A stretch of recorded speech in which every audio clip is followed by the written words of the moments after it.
is it about leadership in a Christian fundamentalist church, or in some Christian fundamentalist churches? God knows I'm not talking about the one you're in, because the one you're in is great. Everybody loves everybody, and the pastor is just so awesome, and everything always goes according to the Lord's plan, and there's no backbiting, and there's no hurting, and there's no emotional abuse going on, and there's no manipulation of Scripture, and there's just complete honesty from the leadership to the people, and everybody is always feeling encouraged and excited to be together and working with a common goal of loving the people in the community, so much so that they're transforming it by their very presence. I know that's how your church is, so obviously I'm talking about some other Christian fundamentalist church.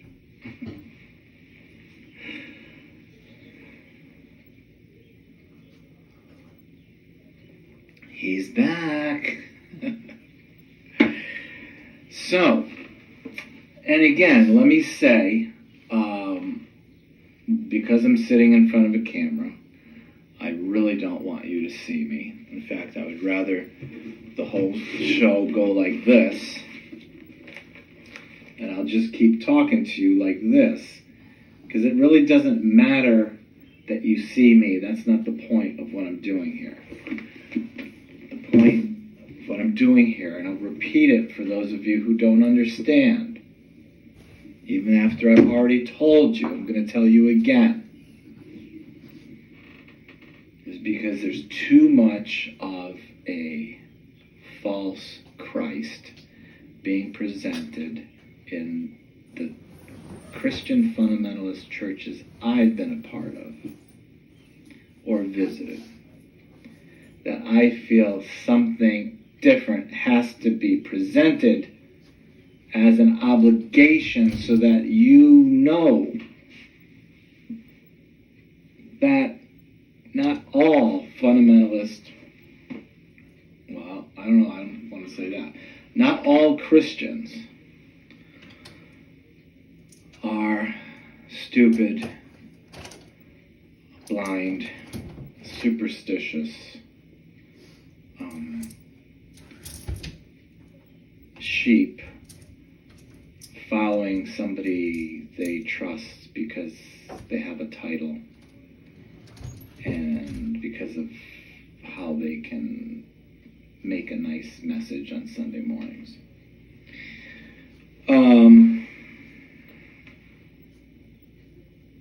And more importantly, the life of Jesus, I believe, is so crucial and central to human understanding and fulfillment. Yes, I said human, and I mean that to be cross-cultural. That for his name to be associated with so much stupidity, superstition, backwardness, lying, corruption, distortion. Did I say manipulation? Emotional abuse, on and on and on, is so off the mark of what he came to bring that it should strike you as a sign of the deluded time we live in, that I'm the only one you know who is speaking to you this way to try and preserve and honor the name and the life of Jesus Christ. or if you like, Jesus of Nazareth. We added the Christ later because we, meaning those of us who believe in Jesus, see him as essentially anointed, a central figure in human history, and have put Christ, which means anointed, next to his name. Now, speaking of which, and I love to just speak of which, I'm drinking green tea, by the way, in case any of you are wondering. There's no alcohol in it. It's just green tea. It's cold outside. It's cold in the studio.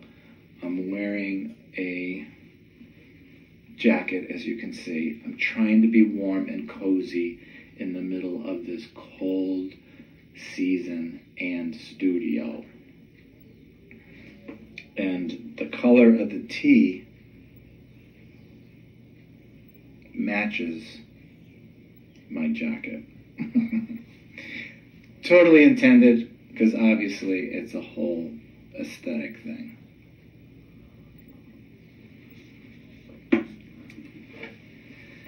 Now, those of you think I just love to hear myself speak. I say I don't want the camera on me, but here I am in front of the camera once again. After 13 years of doing the same thing, it's me saying the same thing in front of the camera for 13 years. Why don't I just admit the fact that I'm an egomaniac, a megalomaniac?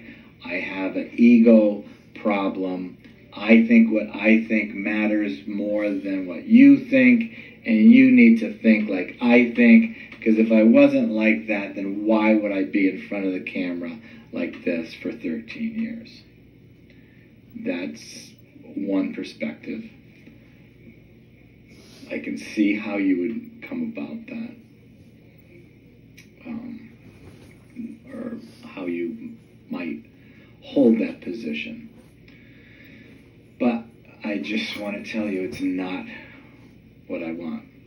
So if I don't want to be in front of the camera, why don't I just step behind this curtain and put that over me? Well, some of you know me, that I've done things like that just to make a point, that I really don't care that you see who I am, what my face looks like, that you even know it's me.